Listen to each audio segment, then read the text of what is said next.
অরণ্য সুন্দরী। মহামতি কনফুসিয়াস বলেছিলেন যে সৌন্দর্য সবকিছুরই আছে, শুধু সেটা আবিষ্কার করবার দৃষ্টি থাকতে হয়। সে কারণেই বুঝি সমুদ্র মানে কারো কারো কাছে একগাদা জল, আবার কারো কাছে জীবন্ত নীল রত্ন পাথর, নীলকান্তমণি। পাহাড় বলতে কেউ বোঝেন উঁচু মাটির দলা, অন্যদিকে কেউ বা দেখেন তাকে বিশাল আকাশের সন্তান হিসেবে। অরণ্য কারো কাছে শুধুই জঙ্গল, আর কারো কাছে যেন রহস্যময় নিমগ্ন বনভূমি, যার গভীরে অনন্তকাল ধরে আড়াল হয়ে আছে সৃষ্টির অমোঘ কোনো মহাসত্য। সেই জনশূন্য গাঢ় ছায়াচ্ছন্ন অরণ্যের প্রকৃত ও আদি রূপ এখন আর কোথাও বিশেষ অবশিষ্ট নেই। যে জনহীনতার কারণে জন্ম নিয়েছিল অরণ্যে রোদনের মতন বাগধারা, যেখানে কোনো কিছু পাওয়ার জন্য কাঁদলেও সাড়া দেওয়ার মতো কাউকে পাওয়া যেত না। গাছপালা ও ঝোপঝাড়ে আকীর্ণ বিস্তীর্ণ পশুসংকুল অরণ্যের কথা কেবল গল্প উপন্যাসেই পড়ি আমরা। অল্প যে কিছু প্রকৃত অরণ্য আছে সেগুলো এখন আর দুর্গম নয়। নিজ স্বার্থেই মানুষ আধুনিকতার দোহাই দিয়ে অরণ্যের অধিকার অস্বীকার করে থামিয়ে দিয়েছে অন্য প্রাণীদের বিচরণ। এই অবাধ প্রকৃতি ধ্বংসের প্রায়শ্চিত্ত করতেই হয়তো এখন অরণ্য সংরক্ষণের মতো বিভিন্ন উদ্যোগ নেওয়া হচ্ছে প্রকৃতি ও পরিবেশবাদীদের পক্ষ থেকে।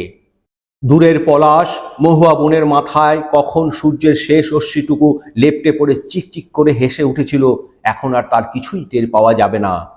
টের পাওয়া যাবে না কখন আকাশ সাঁতার ক্লান্ত পাখিরা ঘরে ফেরবার পথে সমস্ত বনানী প্রদেশ কিচিরমিচির শব্দে মুখর করে তুলেছিল। এখন চারিদিকে শুধু জমাট অন্ধকার। সেদিন এক বসন্তের সকালে আমাদের যাত্রা শুরু হয় পরিচিত দীর্ঘ ঘাস বনের মাঝখান দিয়ে, এঁকে বেঁকে চলে যাওয়া কাঁচা রাস্তা ধরে। বেশ কিছুক্ষণ চলার পর আমরা ঢুকে পড়ি এক ঘন অরণ্যের ভেতরে। কিছুক্ষণ আগে অবশ্য খোলা মাঠের শেষে দেখা যাচ্ছিল অরণ্যের গাছগাছালি। সেই খোলা মাঠ আর অরণ্যের মাঝে এক ফালি জলাভূমি সাদা ফিতের মতো পড়ে আছে। সুনীল গঙ্গোপাধ্যায় কেন যে লিখেছিলেন, গহন অরণ্যে আর বারবার একা যেতে স্বাদ হয় না। শুকনো পাতার ভাঙা নিঃশ্বাসের মতো শব্দ, তলতা বাঁশের ছায়া, শালের বল্লরি, সরু পথ, কালভার্টে টিলার জঙ্গলে একা বসে থাকা কিরকম নিঝুম বিষণ্ণ, বড় হিংস্র দুঃখময়।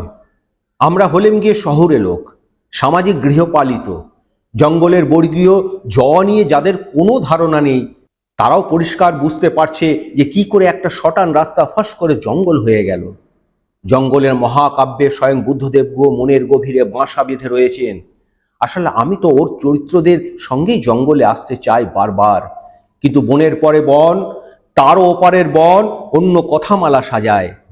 অন্ধকারের প্রাগৈতিহাসিক গন্ধ আমায় আমূল নাড়িয়ে প্রাকৃতিক রোমান্টিকতার অতলের শেষ ধাপে নিয়ে যাচ্ছে, যেখানে মনের কোনো আগল নেই, কোনো শাসন নেই।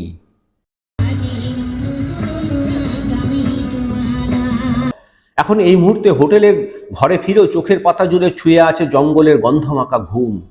বাতাসে কিছুটা ভালোবাসা ছড়িয়ে দিই। নদী ও জঙ্গল যেন একান্নবর্তী পরিবার। বন আবাসটাকে মনে হয় কোনো প্রিয়জনের ঠিকানা। ফ্যাকাশে চাঁদটা নিশ্চয়ই এখন জঙ্গলের বিরল হাওয়ায় কেঁপে কেঁপে ওঠা রূপে প্রতিভাত হচ্ছে। সামনে নদী জলে ফ্যাকাশে চাঁদের আলোর নিরাভরণ আসা যাওয়া। নিস্তব্ধ রাতকে জড়িয়ে নিঝুম এলিয়ে থাকে নদীর গা ঘেঁষে থাকা এই বন আবাস। ভরা জ্যোৎস্নায় নদী থাকে এক অদ্ভুত রম্যতায়। এখন চাঁদের ফ্যাকাশে রূপ, ফিকে রৌনক, রাতের জঙ্গলে আবছা আধারটুকুই সম্বল। বনেরও কিন্তু একটা অন্তর আছে, আছে প্রাণোচ্ছল হৃদয়। ছবিতে অরণ্যের বাইরের রূপটাই শুধু চোখে পড়বে, তার হৃদয়ের সৌন্দর্যটুকু থেকে যাবে ধরার ছোঁয়ার বাইরে। অ্যামাজন হোক আর অন্য যে কোনো বনই হোক, অরণ্যের সে হৃদয়টাকে স্পর্শ করতে চাইলে আপনাকে সশরীরে সেখানে যেতে হবে। প্রকৃতির সন্তান মানুষ যখন নিজেই আবার প্রকৃতির কাছে ফেরত যায়, তখন প্রকৃতিও তাকে সেভাবেই বরণ করে। মানব সন্তানের প্রতি গভীর বিশ্বাস থেকেই সে উন্মুক্ত করে দেয় তার অদেখা গুপ্তরূপের ভাণ্ডার।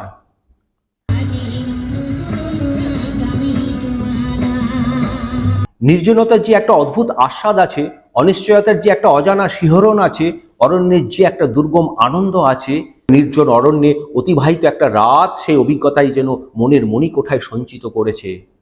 এখনো কান পাতলে স্মৃতিপটে বেজে ওঠে অরণ্যের হাতছানি, বাতাসের অবিরল শব্দ আর অন্ধকারের রহস্যময় প্রতিধ্বনি।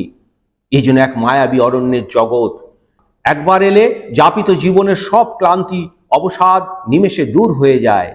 আর তাই তো গত 100 বছর ভ্রমণ প্রিয় জঙ্গল বিলাসী মানুষের কাছে এই অঞ্চল, এই জনপদ ছিল নিজেকে খুঁজে পাওয়ার এক জগৎ। মানুষ নিজেকে খুঁজে দেখার, নিজেকে উপভোগ করার স্থান হিসেবেই এই অঞ্চলকে বেছে নিয়েছিল। এ নিয়ে কোনো দ্বিমত নেই, দ্বিতীয় কোনো অভিমতও নেই। গত 100 বছর কেন, কয়েক শতাব্দী ধরে সারা পৃথিবীর বিভিন্ন প্রান্তের মানুষ নিজেদের অস্তিত্ব সংস্কৃতি বাঁচিয়ে রাখার তাগিদ নিয়ে এই অঞ্চলে এসেছে বাসস্থান নির্মাণ করেছে, নিজেদের সাংস্কৃতিক চর্চা করেছে এবং সারা পৃথিবীকে সমৃদ্ধ করেছে। প্রাথমিক পর্যায়ে এই ভৌগোলিক ভূখণ্ডই সারা পৃথিবীর মানুষের কাছে ছিল নিশ্চিন্তে বসবাস করার এক নিশ্চয়তা।